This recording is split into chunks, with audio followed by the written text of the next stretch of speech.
Cancer ಮತ್ತು ಭವಿಷ್ಯದಲ್ಲಿ ಆರೋಗ್ಯದ ಸವಾಲುಗಳು, ಸಾವನ್ನು ಘನತೆಯಿಂದ ಸ್ವೀಕರಿಸುವ ಮನೋಭಾವ. ಕೆಲವು ವರ್ಷಗಳ ಹಿಂದೆ ಮಾಧ್ಯಮದಲ್ಲಿ ಓದಿದ ಸುದ್ದಿ. ಅಮೆರಿಕದ ಪ್ರಖ್ಯಾತ ಕ್ಯಾನ್ಸರ್ ಸಂಶೋಧನಾ ಕೇಂದ್ರ ಈ ಮಾರಣಾಂತಿಕ ಕಾಯಿಲೆ ಯಾವ ರೀತಿ ಜನರಿಗೆ ಬರುತ್ತದೆ ಮತ್ತು ಅದಕ್ಕೆ ಇರುವ ನಿರ್ದಿಷ್ಟ ಕಾರಣಗಳ ಬಗ್ಗೆ ಸಂಶೋಧನೆ ಮಾಡಿ ಒಂದು ವರದಿ ಪ್ರಕಟಿಸುತ್ತದೆ.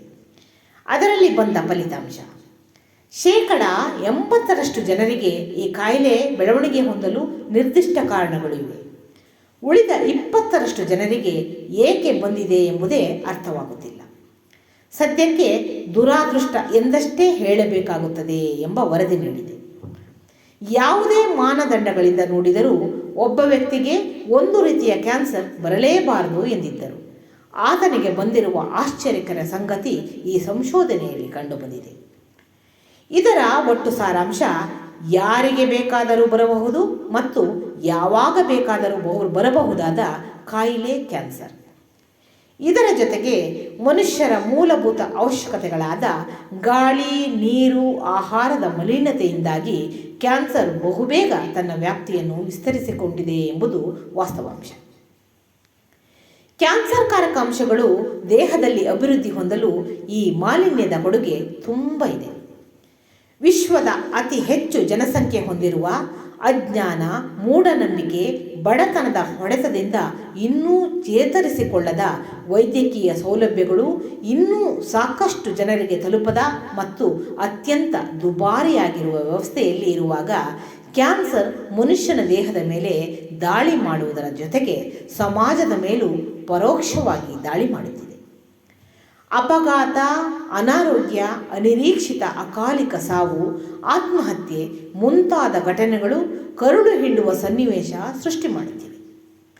ಸತ್ತ ವ್ಯಕ್ತಿ ಇನ್ನೆಂದೂ ಬರುವುದಿಲ್ಲ ಎಂಬುದು ಒಂದು ಕಡೆ, ಸ್ವತಃ ನಮ್ಮ ಸಾವು ಈ ಲೋಕದಿಂದ ನಮ್ಮನ್ನು ಶಾಶ್ವತವಾಗಿ ಇಲ್ಲವಾಗಿಸುತ್ತದೆ ಎಂದ ಅರಿವು ನಮಗಿರುವುದರಿಂದ ಅದು ಉಂಟು ಮಾಡುವ ಭಯ, ಸಾವು ಅನಿವಾರ್ಯ ಎಂದು ಭಾವಿಸಿ ಆಧ್ಯಾತ್ಮಿಕ ಭಾವನೆಯಿಂದ ಸ್ವಲ್ಪ ಸಮಾಧಾನ ಮಾಡಿಕೊಳ್ಳಬಹುದಾದರೂ ನಮ್ಮ ಸಮಾಜದ ಒಟ್ಟು ವಾತಾವರಣ ಅಷ್ಟೊಂದು ಉತ್ತಮವಾಗಿಲ್ಲದಿರುವುದರಿಂದ ನಮ್ಮ ಪ್ರೀತಿ ಪಾತ್ರರು ಭವಿಷ್ಯದಲ್ಲಿ ಅನುಭವಿಸಬಹುದಾದ ಕಷ್ಟಗಳನ್ನು ನೆನೆದು ನಮ್ಮ ನೋವು, ಆತಂಕ ಮತ್ತಷ್ಟು ಹೆಚ್ಚಾಗುತ್ತದೆ.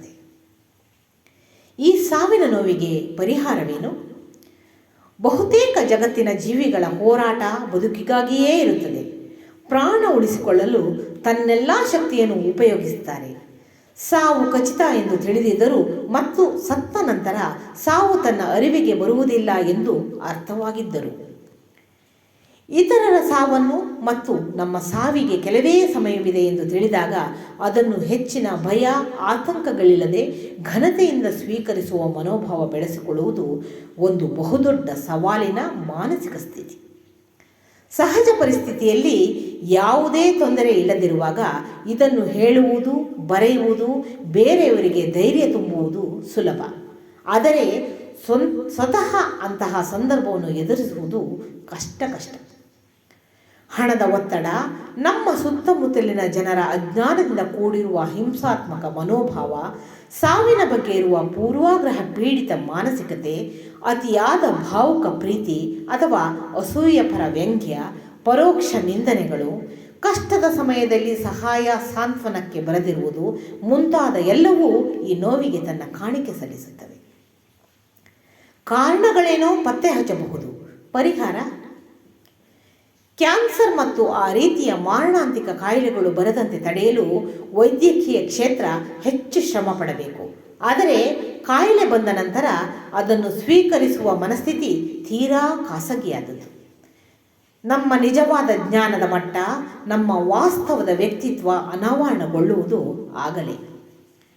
ಅದಕ್ಕಾಗಿಯೇ ದೇವರು, ಧರ್ಮ, ಕರ್ಮ, ಜನ್ಮಾಂತರ, ದೇಹಕ್ಕೆ ಸಾವು, ಆತ್ಮಕ್ಕಲ್ಲ ಎಂಬ ವೇದಾಂತ ಎಲ್ಲವನ್ನೂ ಸೃಷ್ಟಿ ಮಾಡಲಾಗಿದೆ. ಇವು ಸಾವಿನ ಭಯವನ್ನು ಎಷ್ಟರ ಮಟ್ಟಿಗೆ ಕಡಿಮೆ ಮಾಡಿದೆಯೋ ಅದು ಅವರವರ ವೈಯಕ್ತಿಕ ಮನೋಭಾವ ಅವಲಂಬಿಸಿದೆ. ಆದರೆ ಸಾವಿಗೆ ಸಿದ್ಧರಾಗುವ ಮನಸ್ಥಿತಿ ಬೆಳೆಸಿಕೊಂಡು ಸಾವನ್ನು ಘನತೆಯಿಂದ ಸ್ವೀಕರಿಸುವ ವೈಯಕ್ತಿಕ, ಕೌಟುಂಬಿಕ ಹಾಗೂ ಒಟ್ಟು ಸಮಾಜದ ಸಾಮೂಹಿಕ ಪ್ರಯತ್ನಗಳು ನಡೆಯಬೇಕಿದೆ. ಇದು ನಮ್ಮ ಆ ನೋವುಗಳನ್ನು ಸ್ವಲ್ಪ ಮಟ್ಟಿಗೆ ಕಡಿಮೆ ಮಾಡಬಹುದು.